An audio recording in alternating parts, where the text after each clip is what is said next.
Hello దోస్తులు ఎట్లున్నారు మంచిగున్నారా? Welcome to కుర్ర రజనీ మణి 777 కుకింగ్ అండ్ వ్లాగ్స్. ఇవాళ మన వ్లాగ్ ఏంటి అంటే స్వర్ణగిరి టెంపుల్. మొన్ననే పోయొచ్చిన. ఈ మధ్య దర్శనం కాదు మస్తు జనాలు ఉంటారు అని అంటారు, కానీ నాకైతే జబర్దస్త్ దర్శనం అయింది. ఎందుకంటే ఇవాళ పొద్దుగాల పోతే ఎందుకు కాదండి, మా అవుతుంది. ఇక ఎట్లా పోయినో చూడురు. ఇక పోగానే ఇది ఎంట్రన్స్. ఇక పోతుంటే ఇక గుడి చూసిరు ఎట్లా కనబడ్డదో. ఇక మనకి పోవుడుతోనే ఇట్లా మంచి ఇంత పెద్ద పాదాలు, శ్రీవారి పాదాలు కనబడతాయి. ఇక పాదాలను మొక్కుకోవాలి.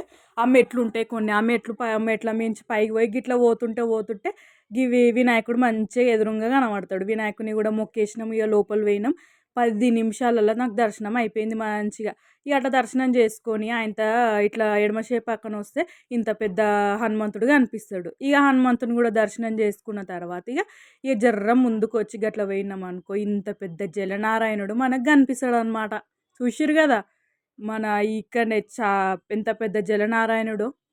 మస్తు అంటే మస్తు మంచి కొట్టిండు దేవుడు అయితే మస్తు. ఇక 2-3 రీల్స్ చేసుకున్నా. ఇక అయిపోయింది. ఇక ఆడ చూసిన తర్వాత ఇక మెల్లగా అటు పక్కన వచ్చి పులిహోర పొట్నం తీసుకొని ఆడ కూర్చొని తిన్నాము. ఇక అయిపోయింది. ఇక మెట్ల నుంచి కిందికి వస్తున్నాం. కిందికి వచ్చినాక కాకపోతే పైనే అనుకోర్రి ఇదేదో మంచిగా అనిపించింది అనమాట.